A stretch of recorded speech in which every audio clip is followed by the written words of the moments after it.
Assalamualaikum warahmatullahi wabarakatuh. Saya Dinda Restiawati dari Prodi Manajemen. Di sini saya akan mempresentasikan materi pengambilan keputusan bisnis oleh dosen pengampu mata kuliah Pak Prasetyo Kurniawan, SEMM. Yang pertama adalah pengertian pengambilan keputusan bisnis. Pengambilan keputusan bisnis adalah tindakan pemilihan fungsi manajemen, seperti saat manajer merencanakan, mengelola, dan mengontrol, maka mereka akan membuat sebuah keputusan. Dan yang kedua adalah tujuan pengambilan keputusan bisnis. Di sini ada dua tujuan pengambilan keputusan bisnis. Yang pertama, bersifat tunggal. Tujuan pengambilan keputusan yang bersifat tunggal ini terjadi apabila keputusan yang dihasilkan hanya menyangkut satu masalah. Artinya bahwa sekali diputuskan tidak ada kaitannya dengan masalah lain. Yang kedua, bersifat ganda. Tujuan pengambilan keputusan yang bersifat ganda ini terjadi apabila keputusan yang dihasilkan menyangkut lebih dari satu masalah. Artinya, suatu keputusan yang diambil itu sekaligus memecahkan dua masalah atau lebih. Yang ketiga, ada dasar pengambilan keputusan. Ini dibagi menjadi beberapa. Yang pertama ada intuisi, yaitu sebuah keputusan dibuat berdasarkan intuisi atau perasaan. Dan yang kedua, rasio, pengambilan keputusan yang menggunakan pertimbangan daya guna atau manfaat dari keputusan yang diambil. Yang ketiga, fakta atau data, yaitu keputusan yang diambil berdasarkan data atau informasi yang valid. Yang keempat, pengalaman, keputusan yang berdasarkan pengalaman atau masalah yang diambil. Yang kelima, wewenang, yaitu keputusan yang diambil berdasarkan posisi tertentu dalam struktur organisasi. Selanjutnya, di slide selanjutnya ada tingkat pengambilan keputusan.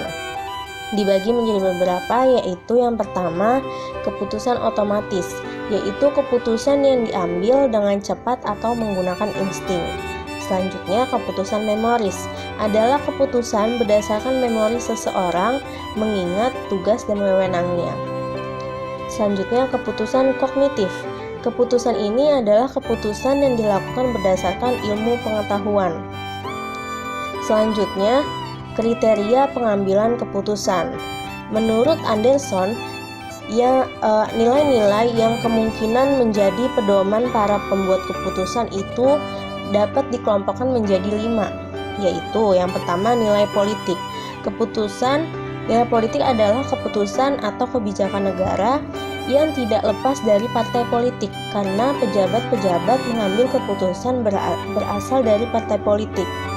Dan dalam mengambil keputusan dari berbagai macam alternatif yang tersedia, maka dipilih alternatif yang berkepentingan dengan partai politiknya atau kelompok-kelompok klien dari partai politik dan badan organisasi yang dipimpinnya. Yang kedua, ada nilai organisasi. Nah, nilai-nilai organisasi ini dimiliki dan akan mempengaruhi pengambilan keputusan, khususnya organisasi pemerintah atau birokrat. Hal ini disebabkan karena struktur organisasi yang ada di birokrat memiliki sistem kontrol yang terorganisasi. Sistem-sistem ini dapat berupa sanksi yang dapat memaksa organisasi di bawahnya untuk mengikuti perintah dari organisasi atasnya. Hal ini dilakukan untuk meningkatkan dan memperlancar program-program dari kegiatan organisasi. Yang ketiga, ada nilai pribadi. Dan nilai pribadi ini merupakan kepentingan pribadi yang mempengaruhi seseorang dalam mengambil keputusan. Biasanya, nilai pribadi ini ada pada para politis yang menerima uang sogok untuk membuat keputusan tertentu yang menguntungkan si pemberi uang. Misalnya, sebagai contoh, ada hadiah pemberian perizinan atau penandatanganan kontrak pembangunan proyek tertentu. Jelas perizinan atau hadiah ini tuh mempunyai kepentingan pribadi. Selanjutnya, nilai kebijaksanaan. para pembuat keputusan harus bertindak secara bijaksana yang sekiranya secara moral tepat dan benar. Contohnya adalah seorang wakil rakyat yang memperjuangkan undang-undang hak kebebasan sipil mungkin akan bertindak sejalan dengan itu karena ia yakin bahwa tindakan itulah yang secara moral benar. Dan bahwa bersamaan hak-hak sipil itu memang merupakan tujuan kebijaksanaan negara yang diinginkan, tanpa mempedulikan bahwa perjuangan itu mungkin akan menyebabkan atau mengalami risiko-risiko politik yang fatal. Yang kelima, ada nilai ideologis. Ideologi ini pada hakikatnya merupakan serangkaian nilai-nilai dan keyakinan yang secara logis saling berkaitan. Selanjutnya adalah jenis-jenis pengambilan keputusan. Ada dua jenis pengambilan keputusan. Yang pertama itu secara rutin dan yang kedua tidak rutin. Yang secara rutin ini keputusan yang sifatnya berulang dan biasanya telah dikembangkan secara tertentu untuk mengendalikan atau sudah diprogram. Contohnya adalah seorang manajer yang mendapat perintah dari manajer keuangan, ada pesanan 100 lembar arsip atau 100 lembar kertas. Dan itu bersifatnya akan rutin karena itu sudah diprogram setiap bulannya atau setiap tahunnya.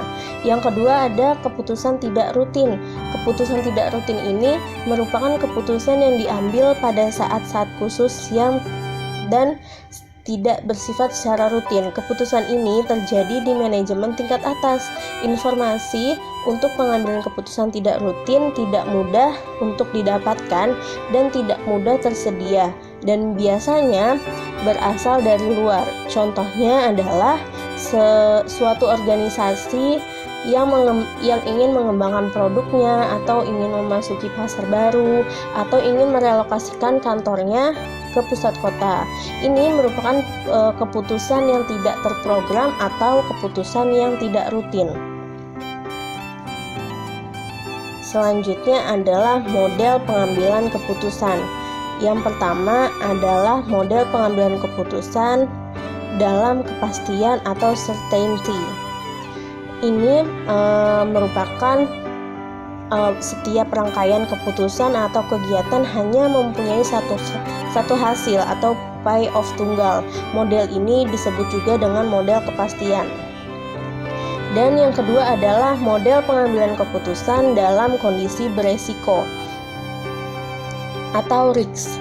Dan model pengambilan keputusan dalam kondisi beresiko ini menggambarkan bahwa setiap rangkaian keputusan mempunyai sejumlah kemungkinan hasil dan masing-masing kemungkinan hasil probabilitasnya dapat diperhitungkan atau dapat diketahui.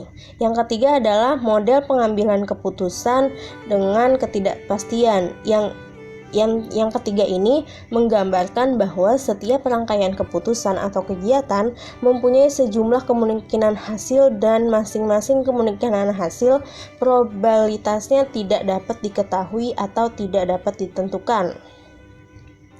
Selanjutnya ada gaya pengambilan keputusan. Yang pertama adalah pengarahan, yaitu menggunakan pemikiran yang cepat dan tegas untuk menemukan solusi.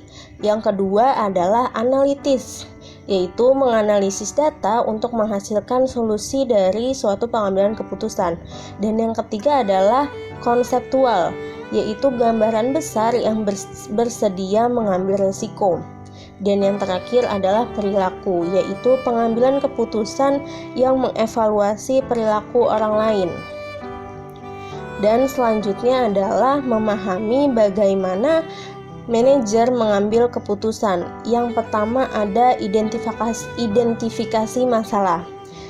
Hal yang pertama yang harus dilakukan oleh manajer itu dalam pembuatan keputusan itu adalah memahami apa masalah yang sedang dihadapi dan harus peka terhadap masalah yang dihadapi tersebut.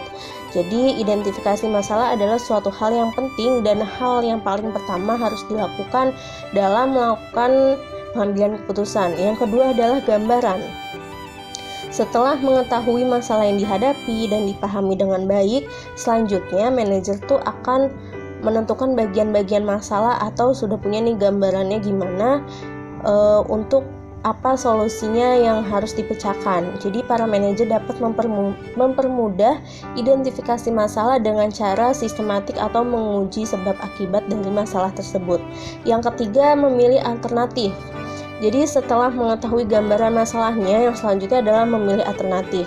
Pengembangan sejumlah alternatif memungkinkan manajer untuk menolak kecenderungan atau membuat keputusan terlalu cepat dan membuat lebih mungkin pencapaian keputusan yang efektif.